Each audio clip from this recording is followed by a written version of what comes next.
Over the past century, innumerable secrets have lurked deep behind the Iron Curtain.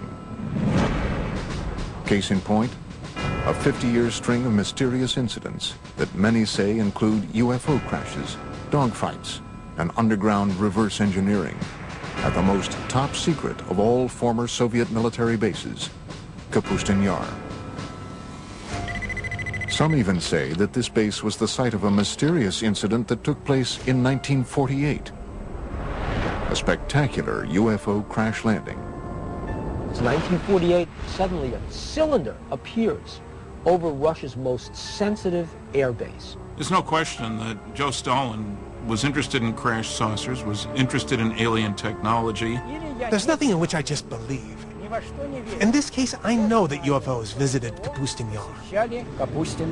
Kapustin Yar was at the top of the list of facilities the U.S. was monitoring in Russia.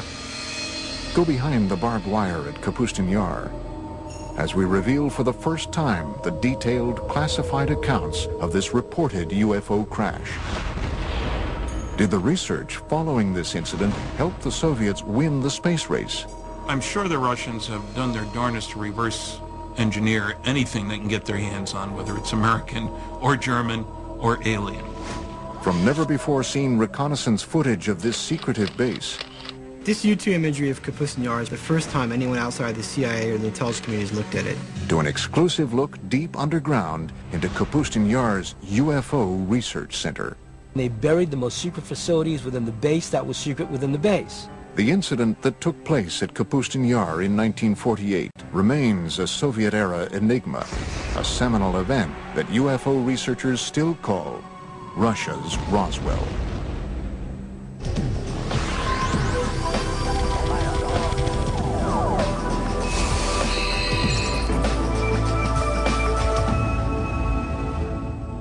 This is Kapustin Yar, a top-secret military facility located 60 miles southeast of the former Stalingrad and 500 miles south of Moscow.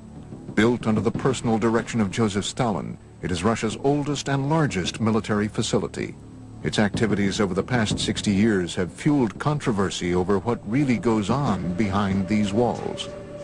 Kapustin Yar, or Vladimirovka, as initially it was called. It was, and it still is the first Russian space range. I'm Vladimir Semenov, and I was with KGB for 26 years. Kapustin Yar, everything was top secret. It was nothing there not secret. I am Sergei Khrushchev's son and former Prime Minister of Soviet Union, Nikita Khrushchev.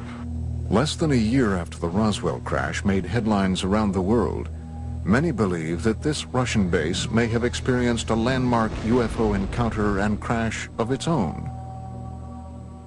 June 19th, 1948, early evening. According to reports, Kapustin Yar's air traffic controller sees a strange object appear on his radar screen. At the exact same moment, a MiG pilot about 10 kilometers downrange from the base sees a large silver cigar-shaped UFO directly in front of him. He radios back to the base that he's being blinded by a bright light. A Russian pilot encountered a UFO in 1948 and tried to attack it with extremely unfortunate results for both. The pilot was blinded by rays of light emanating from the UFO.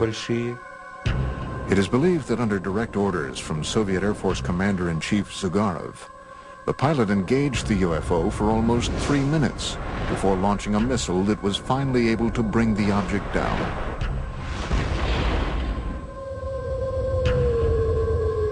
But unlike Roswell, this crash never made the papers.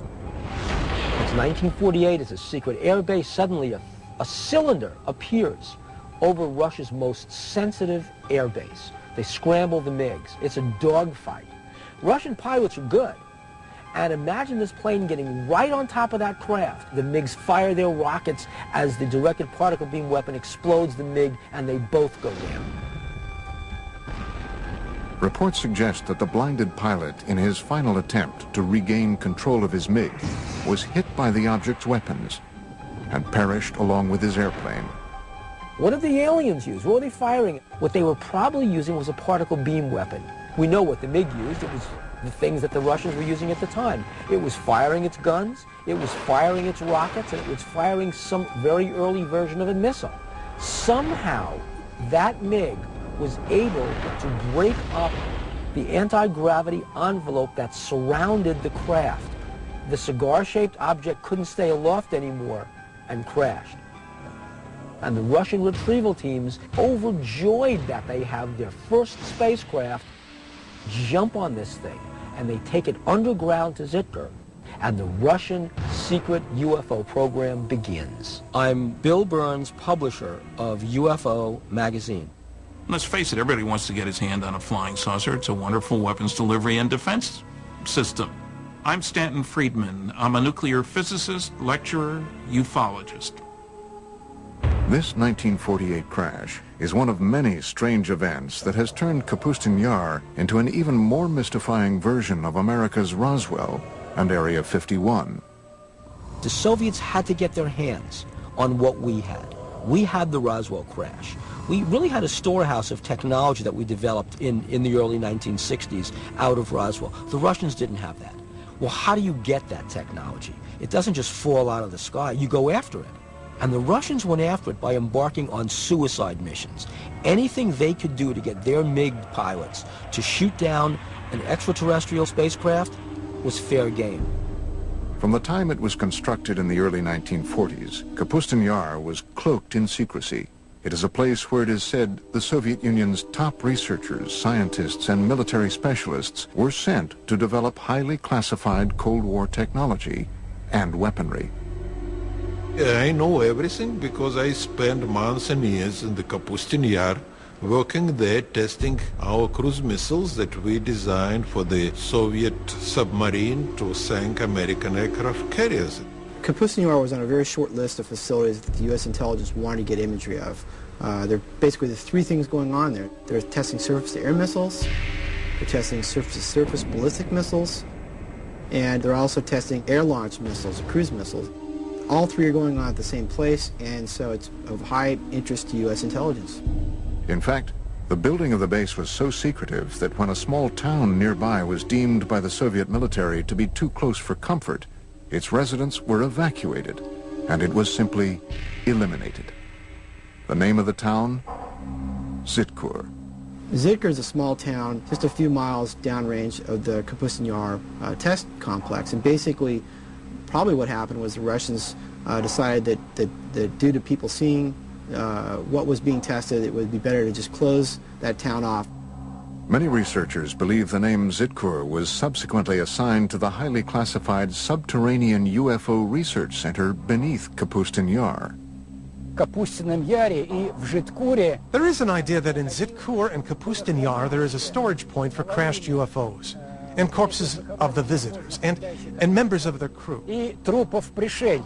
Zitkar is analogous to what Area 51 is to Nellis Air Force Base and Groom Lake in Nevada. Different countries have various places where they take their UFO technology. And what they do with it is they try to break it down. They see what it is and how can we reverse engineer this.